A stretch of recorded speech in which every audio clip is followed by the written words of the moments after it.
Hi everyone, welcome to another episode of Off the Shelf. April's theme for the 2021 EAPL Reading Challenge is Around the World. So today we're going to be talking about books set in countries outside the United States.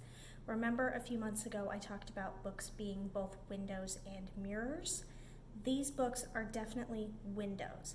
They're going to allow you to experience a world different from your own. Obviously, books set in the United States can do that too, but we want you to really branch out, look for something different. I tried to pick a bunch of things that not only are set all over the world, but that maybe aren't the first things that come to mind when you think about books set outside the United States. Some of them are older, but just to give you some good ideas of different things that you can look for. Certainly, if there's something else you want to read, go for it. As long as you're reading along with us, I'm happy for you to read anything you want. We're going to start out with The Shadow of the Wind by Carlos Ruiz Zafón. This book is set in Barcelona, Spain in 1945. A young man who is mourning his mother's death finds solace in a book. And so he loved that book so much, he wanted to find everything else that author had written. That probably sounds really familiar, right? You go down a rabbit hole and read a backlist of an author. Unfortunately, he discovers that somebody is systematically destroying every copy of every book that this author has written. So he ends up embroiled in this story of murder and madness, and doomed love, and you really you get all entangled with him in that. So definitely check that out and spend a little bit of time in Barcelona. Next, we have The Accusation by, I'm gonna go with Bondi? I'm not sure. From North Korea. This is actually the writer is anonymous, so this is the translator. But it is a collection of stories depicting life in North Korea. So if you were curious about what life is like in North Korea under Kim Il-sung and Kim Jong-il, then this is going to give you some insight into that. The characters come from all walks of life, so you really get a good picture of life there in North Korea. So maybe you want to travel to North Korea. Or perhaps you would like to go to Romania. This is The Land of Green Plums by Herta Müller, and it is set in Romania at the height of Nicolae, I can never say his last name, Ceausescu, of his regime. He was a Romanian dictator. And it follows a group of students who have traveled from poorer provinces into the city, and how they interact with this totalitarian state, and whether they choose to fight against it or accept the oppression. So this is a look at life during that period in Romania. These are not a bunch of happy stories. There are certainly lots of happy stories set outside the United States. I didn't pick any of them for you. I'm sorry. Evidence of that. Next up, First They Killed My Father, A Daughter of Cambodia Remembers by Luong Ung. And as the subtitle states, this is set in Cambodia, and the author, this is her memoir, she was one of 7 children of a high-ranking government official in Phnom Penh. And then in 1975, the Khmer Rouge stormed the city, and her father was killed, and she and all of her siblings were sent to work camps and labor camps for orphans, and so they could not be reunited until after the Khmer Rouge was destroyed. So this is her memoir of that time. Like I said, it's not cheerful, but if you're looking for stories from Cambodia, this one's for you. Then we have Claire of the Sea Light by Edwidge Danticat, set in Haiti. And in this book, a little girl named Claire, her mother dies, her father is trying to take care of her, but he's struggling and he feels like he can't give her the best life. And so he's been trying to decide if he should give her away to a better home. And just before she turns 7, he makes this decision that he's going to do it. He's going to give her away, and she disappears.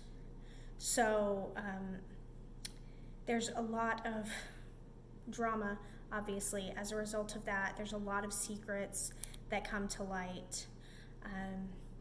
And like I said, it's set in Haiti.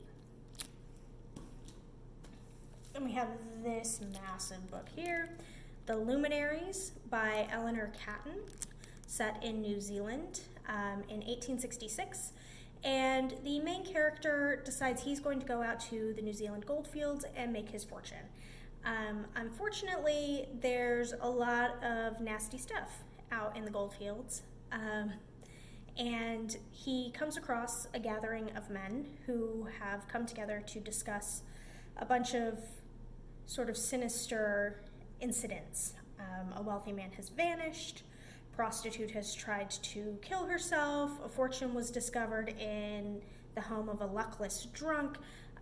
There's a lot going on here in 1860s New Zealand. So if you're down for a tome here, then definitely check this one out. You're probably familiar with this one, reading Lolita in Tehran. It is set in Tehran, Iran. And my coloring just went really weird. This is a memoir written by a teacher, Azar Nafisi, who for 2 years gathered 7 of her most dedicated female students in her apartment to read forbidden Western classics. So this is her talking about those meetings and what they read and what they discussed. This book was a really big deal when it came out, so if you haven't had a chance to read it yet, I definitely recommend it.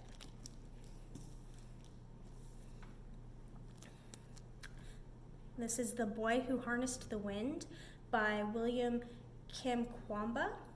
It is set in Malawi, and it is another memoir. William was a child whose goal was to study electrical engineering, I believe, at the premier boarding school in Malawi. And he was fascinated by how windmills create energy. So he decided that he read this book about it, he's going to figure this out. And all of his neighbors are saying that he's crazy, but he's determined to show them that you can harness this energy from the wind. So this is a more uplifting tale than some of the others, set in Malawi. Then we have another novel, The Dinner by Herman Koch, and this one is set in Amsterdam in the Netherlands. This is the story of a dinner that 2 couples go to.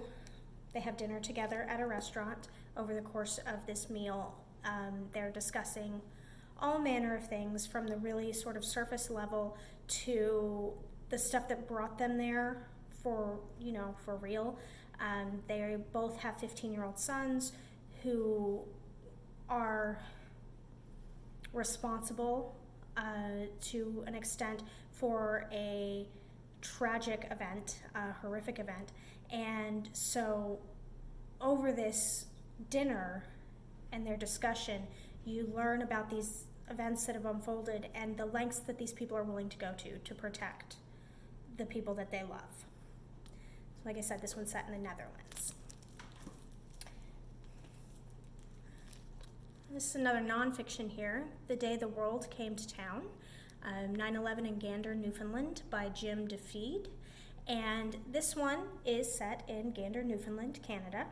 And on 9/11, when the planes were being diverted away from New York, a bunch of them, 38 of them, were rerouted to Newfoundland, and they landed in Gander. And this town, which normally has 10,000 people, welcomed in all these thousands of people from these flights and helped get them set up with able to see the news, able to contact their family members to let them know they were all right. They fed them and took care of them during this frightening event. There is a Broadway show that was based on this called Come From Away. But this is another one of the heartwarming ones in this collection. Just what, in a frightening time of crisis, what a community will do for other people that they don't even know. So definitely, if you're interested in something from Canada, check this one out. I had to pick this one, guys. Come on, the title's amazing. The Badass Librarians of Timbuktu. And their Race to Save the World's Most Precious Manuscripts by Joshua Hammer. So this book is also nonfiction, and it is about a man, a librarian, who began collecting manuscripts, Islamic and secular manuscripts, in the 1980s for a big, beautiful government library in Timbuktu. And then Al Qaeda came to town and threatened all of this. So he and his colleagues ended up having to smuggle thousands and thousands of manuscripts out of Timbuktu in order to prevent them from being destroyed by Al Qaeda, which is amazing, and it should be like a movie. But if you're interested in more, I definitely recommend this book. Like I said, set in Timbuktu. Check that one out. This is another big one for you here. This is Conversation in the Cathedral by Mario Vargas Llosa, and it is set in Peru. And it takes place during the 1950s, during the dictatorship of Manuel Apolinario Odria Amoretti. That's what I'm going with. Manuel Amoretti. I'm not up on my Peruvian history, I'm sorry. But this takes place during his dictatorship, and it's conversations between two characters, and they're talking about all of the complicated webs of lies and secrets and history, and it's he's analyzing the mental and moral mechanisms that govern power and the people that have power. So it's a discussion on power, basically, through this conversation between these characters in 1950s Peru. So definitely, if that's something that sounds interesting, give this one a look. Oh my goodness, my stack's gonna fall over. One more for you here. And this is Cutting for Stone by Abraham Verghese, and it is set in Ethiopia. And the story centers on a pair of twin boys who are the result of a forbidden relationship between a nun and a British surgeon in the capital city of Ethiopia. And so at the time, Ethiopia is hovering on the brink of revolution, and these children should not exist. They are forbidden to have existed, basically. But they grow up, and it's not just Ethiopia that's the problem. They have their own kind of war and revolution brewing between them, loving the same woman and all kinds of things. So, like I said, it starts out in the capital of Ethiopia, and this is another good size novel, so definitely something to sink your teeth into here. So I tried to be quick with that one for you. That was a lot of books to get through. I'm sorry I wasn't in depth with any of them, but I'm trying not to like just talk your ear off on all of these books. Like I said, there are so many books set outside the United States. This is a very small glimpse and kind of a, maybe, I don't want to say not fun, but less lighthearted glimpse at books set around the world. And that's not to say that books set outside the US are all like downers. There are lots of amazing, fun, fluffy, happy, cheerful books that are set outside the United States. I just didn't pick them for you today. So I hope you don't mind. I hope that some of these sound really interesting to you. I hope you're reading along with us and checking them off either on your printout or going into Beanstack and getting your badges. And I will be back soon with another video for you. Until then, happy reading.